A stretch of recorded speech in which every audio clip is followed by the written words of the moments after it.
What's going on, YouTube? This is Dave's Daily Trades, where we cover daily AMC technical analysis, price predictions, and of course bring you the latest greatest news. As you guys can tell, I haven't been posting the last couple of days, and because of my voice, and I've been just sick all weekend. But on the flip side, it gave me some chance to literally watch The Big Short like 3 times, which has been really, really interesting, especially going through all of this stuff with AMC and GME. But in today's episode, guys, we are going to be going over a quick technical analysis for AMC. We're going to be going over the 1-day, 1-hour charts, and then, of course, looking at the trends in the similarity between late, early May to where we're currently sitting at right now. We're also going to be taking a quick look at the ever-growing crisis in China, specifically relating to Evergrande, and, of course, going over the debt ceiling issues and where that currently stands. But without further ado, we'll jump right into the intro and then roll into the technical analysis.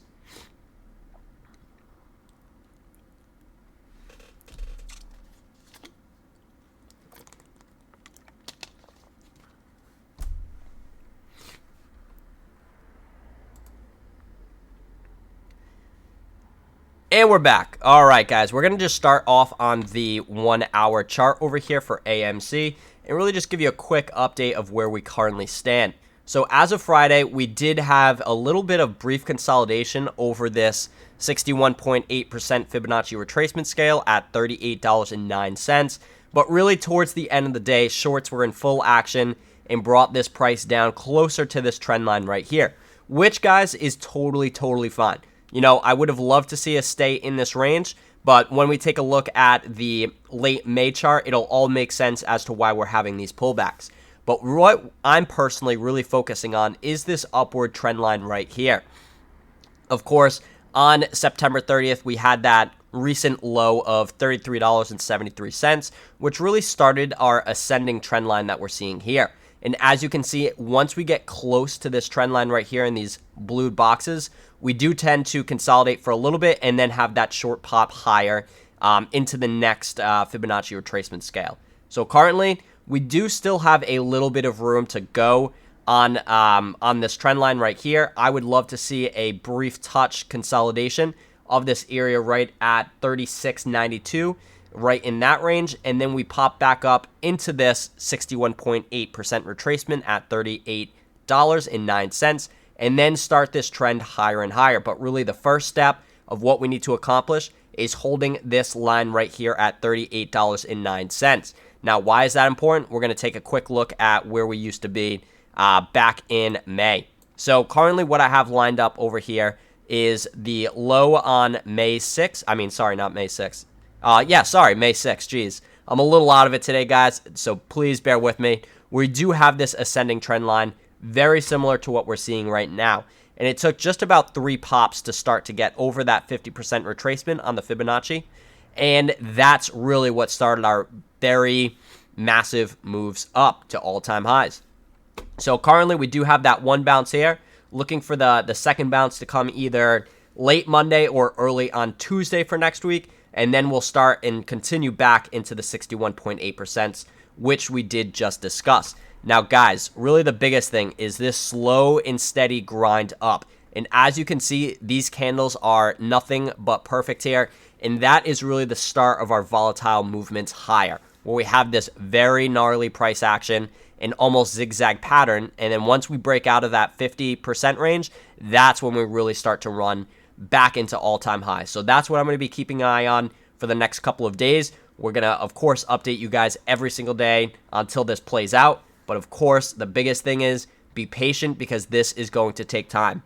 And one really interesting thing I saw within the Big Short is they're going up against a corrupt market, a corrupt structure, and things are not always going to play out the way we hope they do. And really the biggest thing that we can do is just hold and buy time. And that's all the market makers are doing and the hedge funds are doing right now. They already lost the chess game. But essentially the way chess works is, and same thing with checkers, is you can lose, but you still can play out your checkers or your chess to buy more time. At the end of the day, it's not going to do anything, but you can elongate the game and keep on going. And that's exactly what hedge funds are doing. Now, of course, guys, if this doesn't play out the way we hope it to do, it's totally fine. because we're in a corrupt game. We bought into a corrupt market, and that's exactly what's going to happen. So, of course, I hope this plays out very similar to like what we saw at the beginning of May. But of course, we're going to keep an eye on this, and we're going to update you guys every single day in case anything changes. Now, really, there is some big developing pieces over in China going on right now. This article comes from the Wall Street Journal, and of course, I'll link this in the description below. Definitely worth a quick read. So really, the title just is a huge kind of opening to what is actually going on in China. So Evergrande's China's property market faces a $5 trillion reckoning, which is not good. Of course, $5 trillion is quite a bit. And of course, the big thing going on right now is they have had lots of debt payments that they have to pay. But word on the street is we haven't heard a lot of news as to what's going on here. I did cover a few things last week where Evergrande had a large payment that they had to make and they had 5 days to pay it. I have not seen anything come out about that payment. And of course, all of these debt payments are coming in and nothing has really been heard. But the really interesting thing is a lot of people were talking about selling off all the properties. And what they're doing right now is they're actually giving properties away to their individual investors and all of that stuff. So essentially, guys, they are starting to liquidate right now. They're getting rid of their properties. They're dumping it off to retail and to their investors. And this is really the start of something that is going to be big.